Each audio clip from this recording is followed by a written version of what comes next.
Hey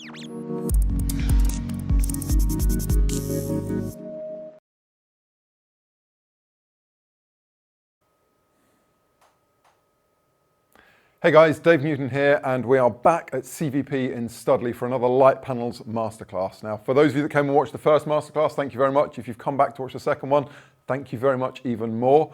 Today we're going to be talking about small product videos. Now, I know a lot of people have been making the transition or have made the transition from stills photography into video. It's been a very common transition over the last few years, pretty much since video appeared in DSLRs. And one of the areas that people have been doing a lot of work in is in product videos. If you want to get into video work, then getting involved in the kind of corporate commercial world is a good place to go, because there tends to be a reasonable amount of money there. And within that scenario, you've got a lot of product videos that need to be done, or at least there will be product as part of the videos that you're making. And the real secret to getting good product videos is to learn how to light them properly. Now, today we're going to show you how to light 3 different products. We've got a lens, something fairly generic, fairly standard. This is a subject that we can light from most angles and make it look reasonable. Probably the easiest of the things we're going to light today. Then we have something incredibly ubiquitous and possibly the hardest thing that we're going to light. This is just a bottle of water. If any of you've tried lighting a bottle of any kind, be it a glass bottle or just a glass, they're incredibly challenging to light and make look interesting. So I'm going to talk you through some tips and some lighting techniques to do that. And then we're going to move on and we're going to light a glass of cordial or squash, depending on which part of the country you're from. And that we're going to do in a slightly different way. So I'm going to show you one way of using one of the LitePanels products to create something a little bit more interesting, a little bit different. Now, please remember, this is a Facebook Live, so this is a good chance for you guys to get involved too. I'm here to tell you a whole load of stuff, but also to answer your questions. So if you've got any questions, we've got Melissa sitting in the background there. She'll say hello, but you probably won't hear her. And she will be feeding me questions. We've also got Alan from LitePanels. He's in the US, and he will be there to answer any of your technical LitePanels questions as we go. So please do get involved. This is way more interesting if we have a conversation rather than it being an entire monologue from my side. And it also means that you get the opportunity to ask the questions that are really pertinent to you, rather than being stuck on some pre-prescribed plan that I want to tell you about. Now we're going to start off with the easy thing. We're going to start off with the lens. And this is a classic product setup. Now we've got a camera set up over this way. This is our feature camera. We'll show you that in a moment. So you'll be able to see what this lighting scenario looks like. Now, we talked last time about 3-point lighting, and 3-point lighting doesn't always work for products. It's not a bad start point, and it's a good one to have in your armory, but it doesn't always work. If you want to make a product go from a dull product into something a little bit more sexy, a little bit more interesting, and a little bit more appealing, then you need to think a little bit outside the box. You need to come up with a different way of lighting products, lighting subjects, and that's what we're going to cover. Now you'll notice behind me, everything is black. When you're shooting products, particularly highly reflective products, if you can have a blacked out environment, or as blacked out as possible, that is going to make your life an awful lot easier. Having too much light around, particularly having a lot of white around, means you're going to have reflections. We actually toyed with the idea of having the chat window up so I could see the questions coming in, but that was firing way too much light into the scene and creating horrible reflections that we just couldn't control. So blacked out room is good, otherwise you're going to need a lot of flags, so things that you can put in front of light sources to help flag them off so that they're not creating those reflections. Now I'm going to get rid of the bottle, I'm going to get rid of the glass, we're going to start with the lens. I'm going to turn off this light that we have over here that's lighting me, so everything's going to go black, don't worry. I'm still here, it's entirely meant to happen. And we're going to start building a lighting setup for this lens. Now this is a really interesting lens in that it's got a really big glass dome on the top of it. It's a 17mm tilt and shift, so for those of you that are particularly into your lenses, particularly geeky, you'll probably know what this is. And it gives us the opportunity to make something very interesting and exciting, but also challenging. So this light's going off, this is our front light. It's all gone dark, and we're going to begin by trying to create an interesting lighting setup. Now we'll start with the front light. So that light I've turned off, I'm actually going to put back on, but I'm going to dial it in very slowly. And we should now be on the feature camera, so you're going to see what this looks like as I turn the light up.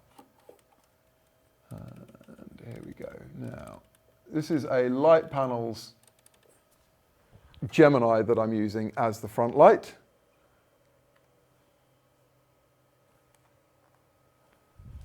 It's on. There's some light. There we go. Perfect. Now, because this is a solid subject, we can light it from the front. So I'm starting to bring this up with that black background. I don't need too much of it. I just want to create a little bit of a highlight. You see that we're starting to get this line down the front. We've got some idea of what's going on. We've got some semblance of shape. And because we've got very, very fine control on this Gemini, it's not like it's on and off. I can dial it up so that I get just exactly the right amount of light. Now, for those of you who want to know the settings, I've dialed this into 5,600 Kelvin in terms of the white balance. I've also set my camera to 5,600 Kelvin as well.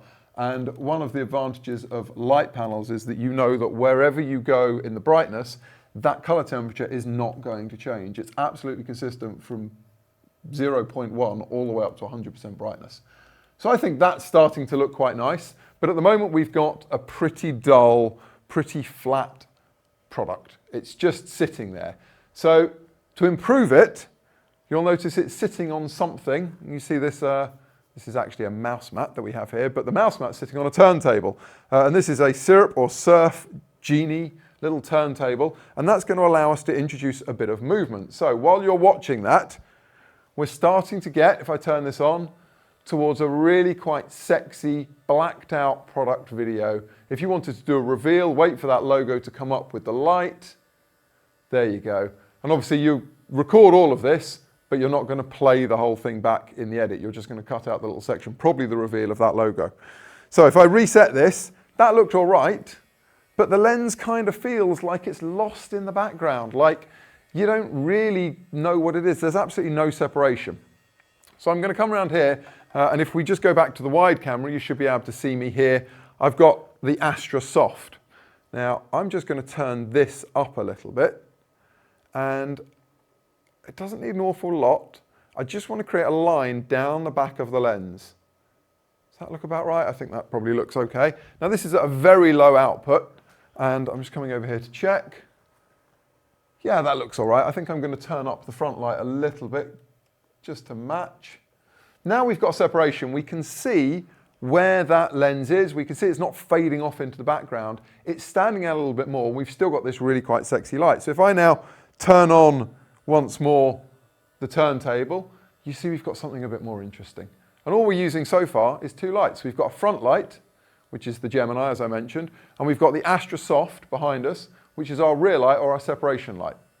But I'm still not quite happy with it. I still think we can take this and we can make it a little bit better. So, what you probably can't see from the wide camera, unless I pull it down, is we have a light over the top. Now, this is an Astra 6X. Now, I've got this mounted up in the grid, and it's pretty much directly over the top of the light. Now, if I start turning this on, everything's going to get a lot brighter. There we go. And if you go back to the feature camera, you can see how that has now started to bring up that dome. But because this is a 6X, unlike the Soft, which has got that really lovely soft panel to it, the 6X, you can see the LEDs. It's a great, beautiful, bright light. And indeed, there is a diffusion panel you can put on top of it. But I'm not so happy being able to see all of those independent LEDs. That doesn't work for me. So something we're going to talk about as we go through some of the other lighting setups is double diffusion. Now, this is not really particularly diffused, but I'm going to take, if you just come back to the wide, I've just got a big diffuser here. So this is just going to help soften up all of the light. Now, if I put this in over the top, see how you've got that beautiful light over the top of the dome surface now. We've got separation from the background, and we're going to get a lovely reveal as we use this turntable to bring the light in.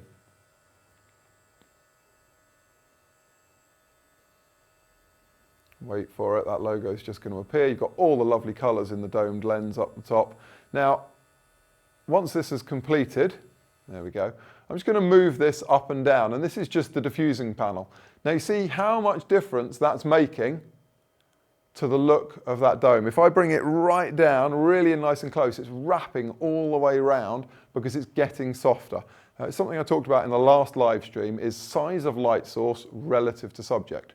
Because I'm coming through this diffusion panel, if I bring the diffusion panel down, I'm making it softer because it's getting relatively larger compared to the subject. As I bring it up, it's becoming relatively softer. It's also relatively harder, sorry. It's diffusing less because we've got much more of a point light source coming from the light above.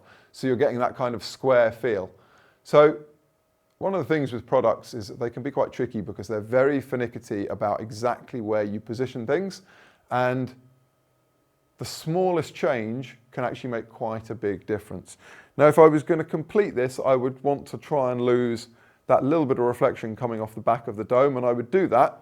That reflection is coming off of this backlight that we have here. You see if I run my hand across the front of the light, you can see that reflection. And to make that better, all I'm going to do is just take the light down a little bit. If I change the angle, I've still got the separation light. Might just turn it up a little bit more. There we go. I've still got that separation light, but I've lost that reflection. And product is all about those minute differences, those tiny little changes that are going to take your product video from good to great and going to make the lighting really, really stand out. So that is lighting a fairly simple, but with a bit of a challenging dome product. Now, that should hopefully give you a good start point. We've created something very sexy, very simple, in a very quick time. And the lights we were using, we've got the Gemini over here to my right. This was our front light, lovely big soft light source. It's a 2x1. We've got the Astra Soft at the back, and then we had the 6X mounted in the grid over the top. And they're not punching out an awful lot of light. The camera's obviously set to a 50th of a second. We've got a DSLR for those of you that are curious. We're using a Canon 5D Mark IV with an HDMI feed into a small HD monitor. And then we've got, if you really want to be geeky, an SDI feed out of that, which is how you can see what that feature camera is doing. And we're obviously at 50th of a second, we're at ISO 200, and we've got about f8 to give us enough depth of field. So very simple, very easy to create a sexy looking product video. Now, we're going to move on from this, the easy thing, and we're going to move on to probably the hardest thing, but the most common thing you're going to find in the world, which is a bottle of water. Before I do that, or as I start doing that, does anyone have any questions? Have any questions come in? Keep going, no questions, okay. So, we're going to take that out. I'm going to have to reset the camera a little bit, and I'm going to turn all of this off. I don't want you to see it all before it's all done. So I'm going to put this in here. I'm going to have to reset the camera slightly, the feature camera, because the bottle is a slightly different size and shape. Now, lighting something highly reflective like this is somewhat challenging. As I said, it's probably the hardest thing that you can light. And I'm just going to bring this back a bit. Feature camera reverse. Now we are on a fixed lens. If anyone's wondering why I'm moving the camera, we're on a fixed 100mm. There we go. Now these reflective products, why are they so hard? Well, it is their reflections. Let me give you a bit of focus on that. There we go. If you front light a reflective product like this, you are just going to get a horrific load of reflections all over it. Now, you see what's going on down here. We've got this light to the front. It's still the Gemini, nothing's changed there. It's just creating all of this bright, horrible reflection. It really doesn't look very nice. It doesn't give you any of the shape or texture of the bottle. It doesn't look appealing. And fundamentally, the whole point of a product video is to make something look appealing, right? That's what you're trying to do. So, we're going to kill this light, and we're going to start with a backlight. So Gemini goes off. I'm going to use the Astra Soft for the backlight. It's all gone dark again, guys. Don't worry, we're still here. You should still be able to hear me, hopefully. And I'll turn this on so you can see what's going on. There we go. Now, when you've got a reflective subject, a backlight is a really good idea. So if I bring this up here, I'm going to tilt it down. There we go. If you just cut to the feature camera. Now, if you remember what it looked like before, we had that front light. It didn't look very nice. It was all reflective and horrible. This has started, with our black background, this has started to really bring out a cut line all the way around that bottle. There we go. Probably somewhere about there looks quite nice. But it could be better. So one light at the moment, Astrosoft at the back. It's just a simple backlight. We could equally do that with the 6X. It's just the Astrosoft happened to be in place. It made things a little bit easier. And now I'm bringing the Gemini round to the side. So the Gemini was round the front where it was creating all the horrible reflections. Bringing it out and round to the side gives us the opportunity to create a line that's going to really show you the shape of that bottle. So it's a ridged bottle. It's got all of these bumps in it. We want to be able to see that. But really, I'm interested in this shoulder here. This is where we want to see something really nice. We want to give the feeling of the roundness and the depth of that bottle. So I'm going to start by turning this Gemini on. And gradually, as I dial up the power, you're going to start seeing that line appearing down the side. Now, that's not bad. I'll turn it all the way up so you can really see what's going on. That's not too bad, but it's not the most flattering light. It's also quite a hard line, okay? And generally, when you've got lovely sinuous shapes of bottles, you want to try and avoid the hard line. You want to try and avoid having that hard cut. So although the Gemini is a really soft light, we could bring it in closer, which I'll do now. Remember, bringing it in closer makes it apparently larger, so therefore it becomes softer. And that's improved it slightly.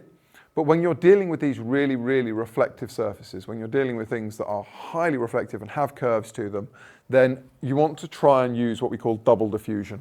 So as I did with the 6X above for the lens, I'm actually going to pull the Gemini back. I'm going to need a little bit more light out of it. And I'm just going to bring in a stand that I can hang my diffusing panel from. So I'm taking the large diffuser here, throwing it all over the studio. And I'm just going to hang it up in the way. Now, at the moment, on that wide shot, you would have seen that everything got all bloomy and bright. But if I put this here, I'm just going to tape this in place so it doesn't swing around too much. Now we have a really quite flattering look to the side of that bottle. And all we're using is two lights. We've got a backlight, which is providing that separation and a bit of texture, and we've got a double diffused soft light, which is providing us that lovely sinuous curve. Now, we can start moving this light around, and as I said before, lighting is all about those fine detail changes. So if we move this back a little bit, or we move it forwards a little bit, all I'm doing is changing the position of this Gemini light, but you can see exactly where that light or where that line is going to be. So if I bring this a little bit more front, we move the line a little bit further round the sides so it gets a bit deeper or a bit wider. If I move it back, it gets a little bit thinner, so it's a little bit more defined. And that's very much a personal choice. Now, for something that's apparently so complicated to light, to film or photograph, and indeed a bottle of water is about as challenging as it gets. For two lights, that's not too bad. I don't know if anyone in the audience has any comments on that, or if they would like to improve it, or if they like it or don't like it. But for me, I'd be reasonably happy with that. I'm just turning up the backlight a little bit more. I'd be tempted to possibly bring in another light from this side, or we could put a reflector in, just to push a bit of light back in on this side. But actually, I think, as I said, for something quite complicated, we've got a very simple, very effective lighting setup. Do we have any questions on it? Yeah, I've got a question on how would you go about lighting a plain glass and a mirror? A mirror? Yeah. Okay, so I said that a bottle of water was one of the hardest things. Someone had to throw in a mirror, didn't they? Whoever that was, thank you very much for throwing in mirror. Mirrors are very challenging, except to say that all you've got to do is remember that angle of incidence equals angle of reflectance. Hopefully, I'm going to come around here where you can see me a little bit more clearly. Sure, I was very much off camera there. Angle of incidence equals angle of reflectance. So if you remember from your GCSE physics, perhaps, if light goes in at one angle, it's going to come out at the other angle. So you're not going to light the mirror directly. You're going to light off probably from 45 degrees. That's going to mean that you've got a good working angle for wherever you want to put the camera. So light in from the side, possibly two lights, one either side. If you mean, do you want to try and light someone in a mirror, then that is more like a makeup mirror situation. So if you imagine what a makeup mirror looks like, you've got the mirror, you've got the ring of lights around it, you're going to try and mimic that by putting light around the mirror to fire back out so that you've then got the reflection. Hopefully that answers the question. Does that cover, I think, what you were trying to get to, of lighting a mirror?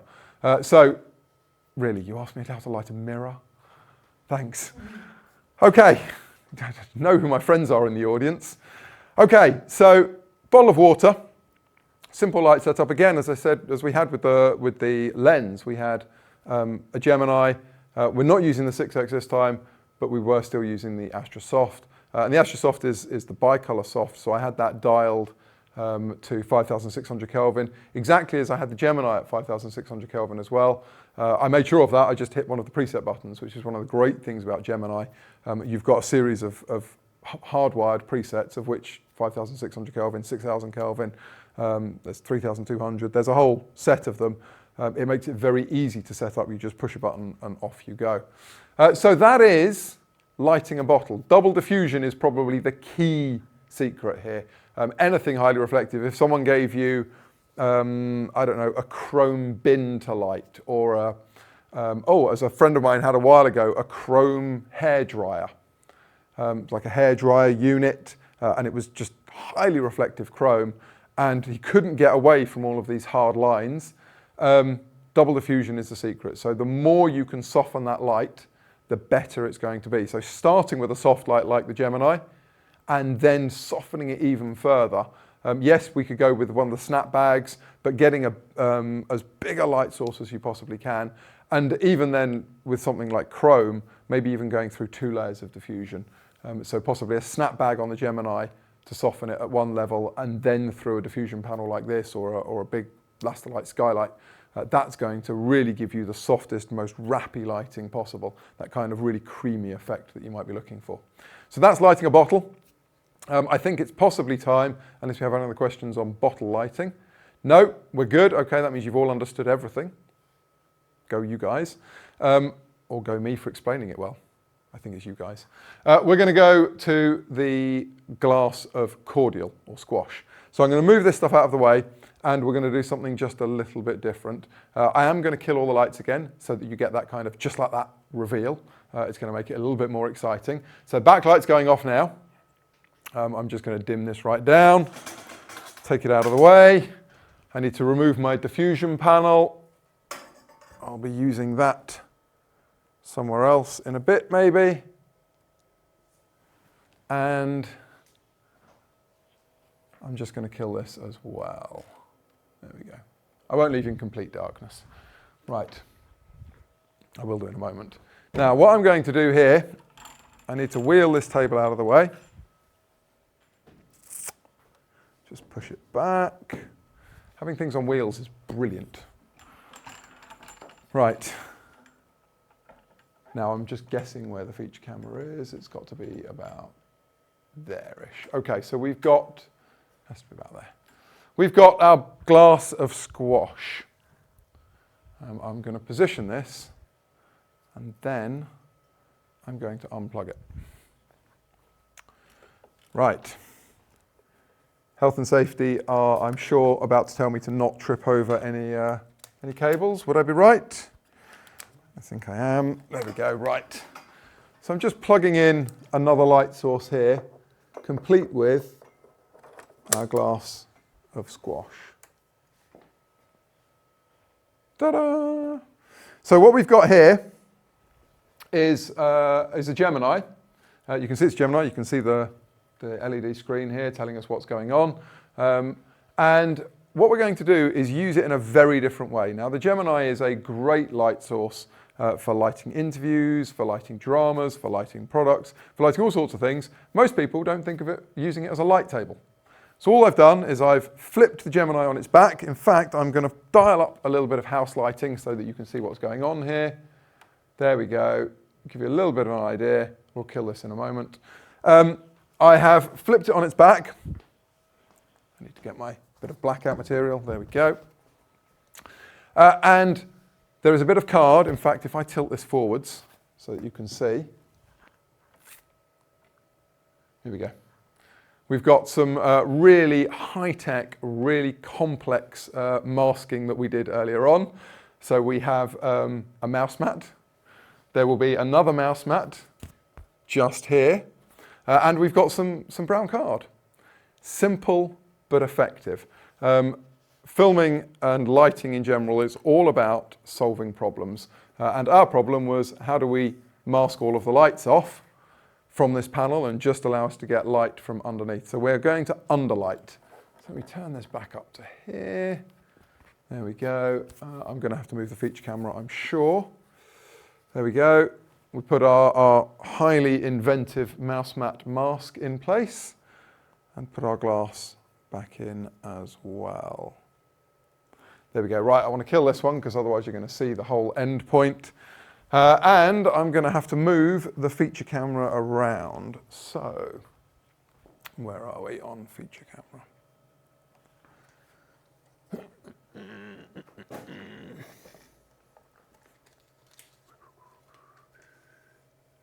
Oh, there we go.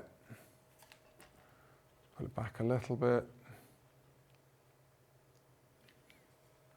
And some focus is good. I'm told that having things in focus is a benefit for filming.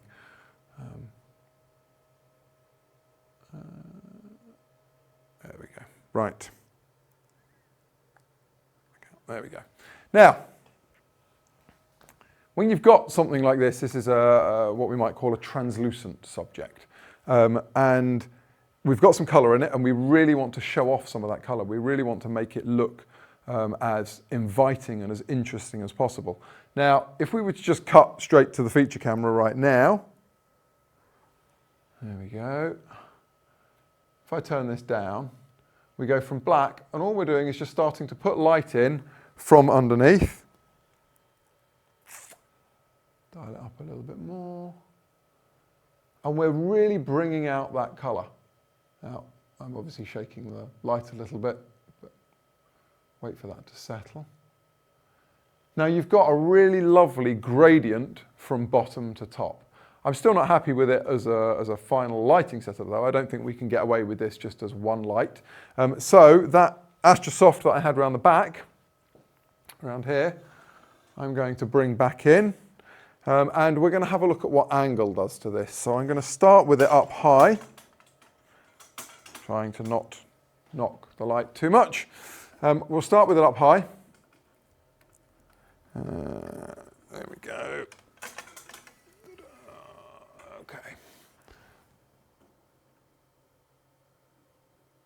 And now we have a bit more light. If you wouldn't mind cutting to the feature camera so I can see what that looks like. Clearly my taping at the back was not all that, but it's highly instructive. So, actually tilt that a little bit more. How's that? There we go. That's better. Lock that in place. Okay. So we're bringing in this backlight now, and that's starting to light from the top. But you see, it's actually quite high. We're getting a cut line around the rim of the glass, but I don't think it's looking quite as nice as it could do if I was to bring it down and start flattening it off a little bit. Because as we get a little bit lower, you'll see what happens. If you look at the top of the glass, top on the left-hand side, I think it is, as I come lower, you see you suddenly get that reflection. And just that change of, that's like 4 inches of height. It's probably not even that. It's just creating the reflection or killing it. Personally, I'd rather go without that reflection.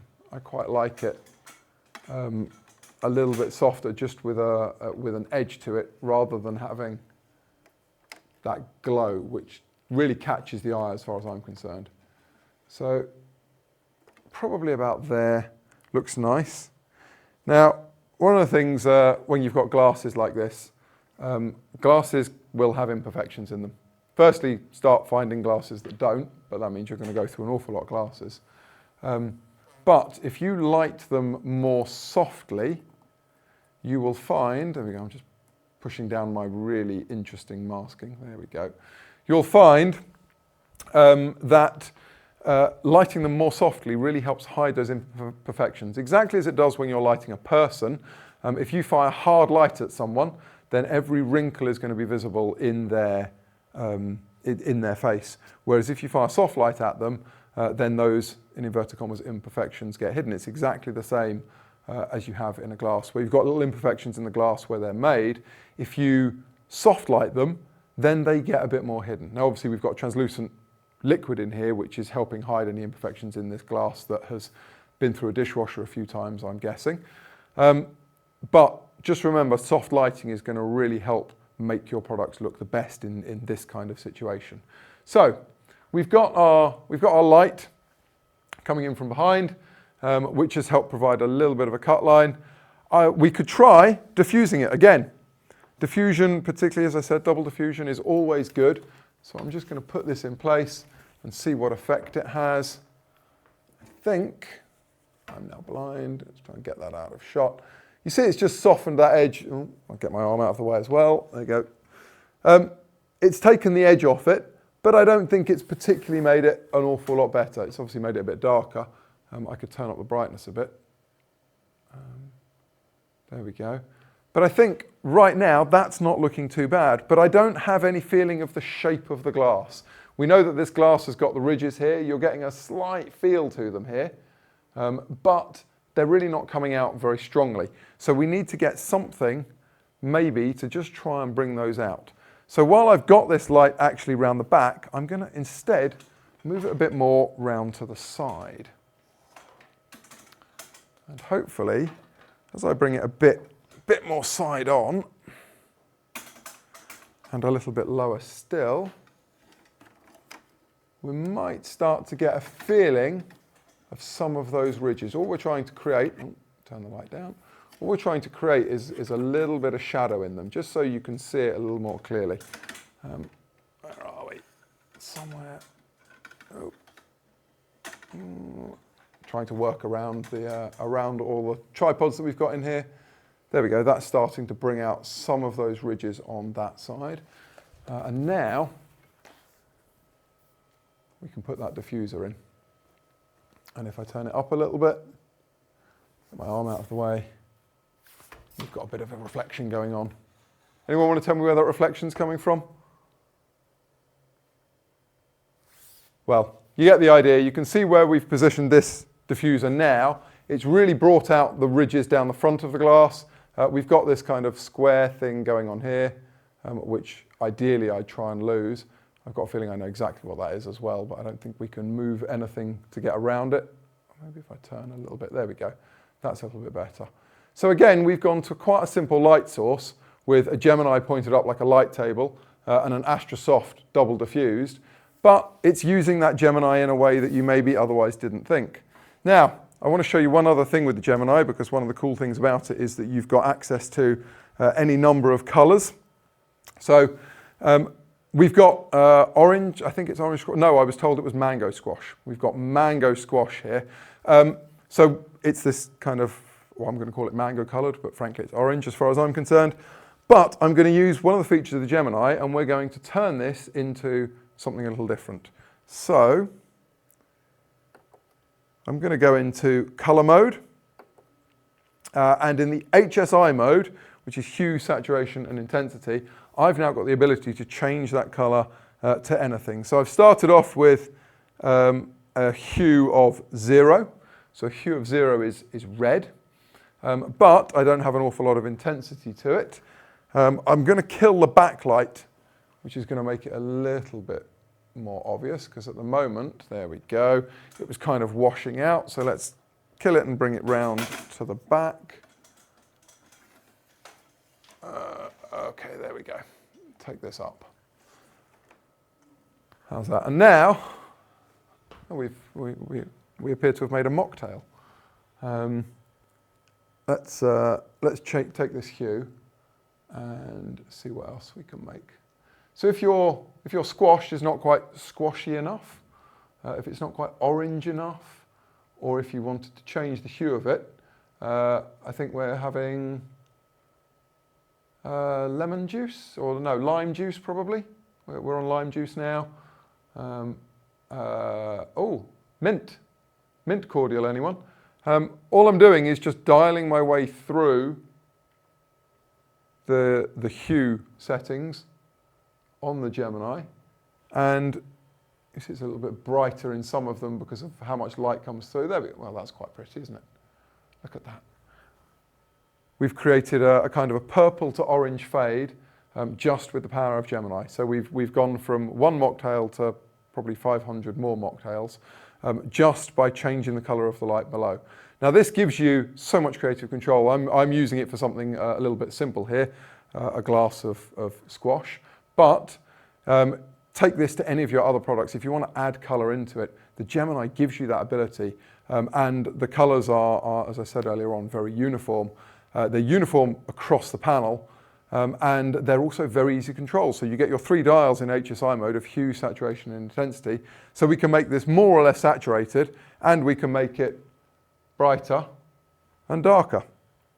So if I bring this down, I can take all of that color out of it. I can gradually dial it up to be exactly where I want it to be.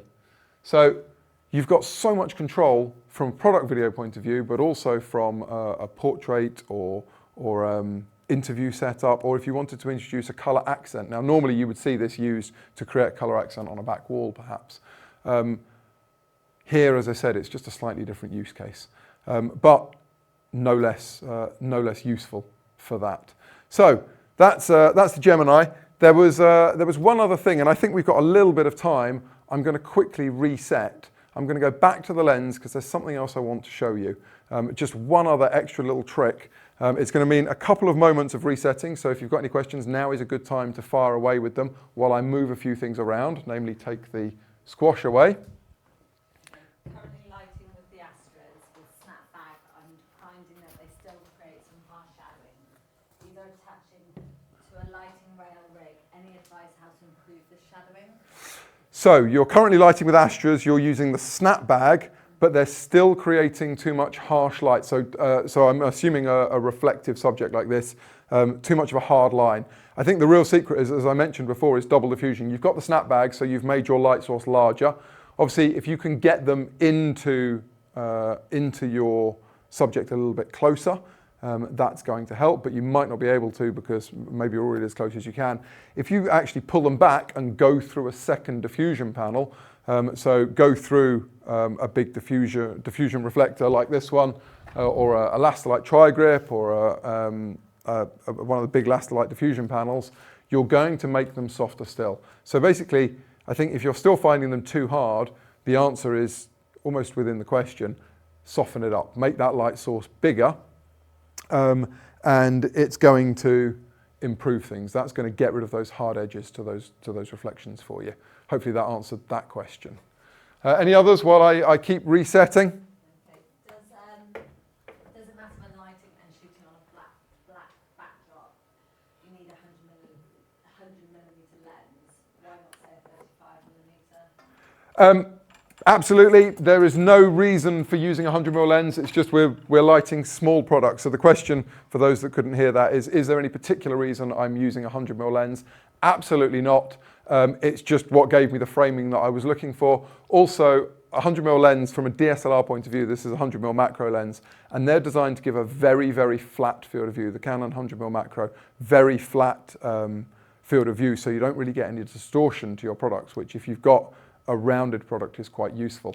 It was just what gave me the look that I was going for. It also helps on a longer lens going to narrow the perspective in the background. If you have a wider lens, you're going to get in closer, but you're going to see a lot more of the background. So you need a bigger studio space.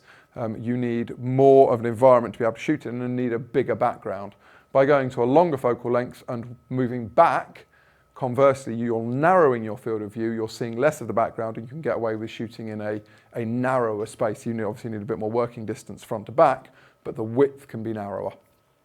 Hopefully that answered that question. Right, let's get this light plugged in. There we go. Okay, and I'm going to wheel this back in. Now, the whole point of showing you this final setup is just to be really quite flashy. So I need to remember where I had everything before. We've got our lens, we've got our turntable, that syrup turntable that I was controlling from my phone. We've got our very high-tech bit of black mouse mat sitting on top of it. We've got our Canon 17mm tilt and shift lens. I'm just going to reset the feature camera, make sure we can still see it. It's obviously a fair bit lower. So we shall walk in. Now, I've shown you one of the features of Gemini, which is that you've got that ability to make all sorts of colours. One of the other features, and it's a little bit showy-offy for this, but it is quite effective. Oh, look at that, we've already got our cut line down the back. I'm just going to drop the height a little bit. One of the other features is we've got a lot of special effects. Now, if you've got a product launch, let's bring that right down, angle it up a little bit. Can I just see the feature camera, please? Thank you very much. There we go. So we've got our separation light here. Let's just turn it down. If you're doing a product launch, you maybe want to give the feeling of a launch. So let's get that about there. That's okay. And I'm going to bring in the 6x over the top as much as I can. That's going to be about there. Right, so we'll turn on that. Lovely. How's that looking? Maybe a little bit more. Now, the special effects allow you to do all sorts of cool, funky things, one of which is paparazzi mode. I just want to see what this looks like. That's quite nice. Okay, so what we're going to do is bring in that Gemini that we used to begin with. I'm going to bring it back in the foreground. So it's going to front light our subject. Just hit 5,600 Kelvin so I know where we're at. There we go. Oh, that's a bit bright, Dave. Okay, so let's turn that down. I should probably focus this again. Once more, I'm told focusing is a benefit. That looking focus to you guys? Yeah, I think so. There we go. Good. Right. Now, if you cut back to the wide, I'm going to spin this round, and hopefully you're going to be able to see. There we go. How's that? So you're going to be able to see that we've got a variety of settings. So I push this left-hand dial. I'm going to scroll down to effects mode, and I'm going to choose paparazzi. Now, paparazzi is going to be like flash guns going off. So within paparazzi, I've got the ability to change the frequency of the flashing. I can change the brightness of the flashing. I can also change the flash duration and whether this loops or not. And beyond that, I've got the color temperature as well. Now, I know that 5,600 was nice. You can see it flashing away here in the background. 5,600 was nice. My camera set to 5,600. So I'm going to bring this back in here. And that's going to look about right, I think. And if we go back to our turntable control, let's reset this. Just need to get it back to the start point. There we go. So now you're going to have, hopefully, need to find my diffuser.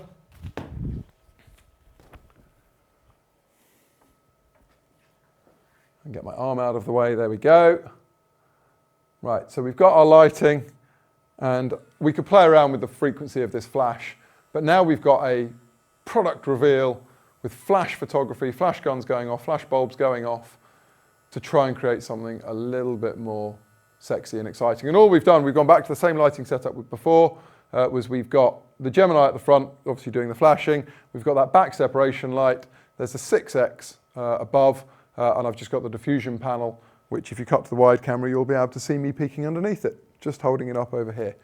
So that is our lighting setup to create something a little bit different, a little bit more interesting, and to take your product videos from good to great, to allow you to go from just front lighting everything, which only works for some subjects. Let me turn this off before anyone has a fit. There we go.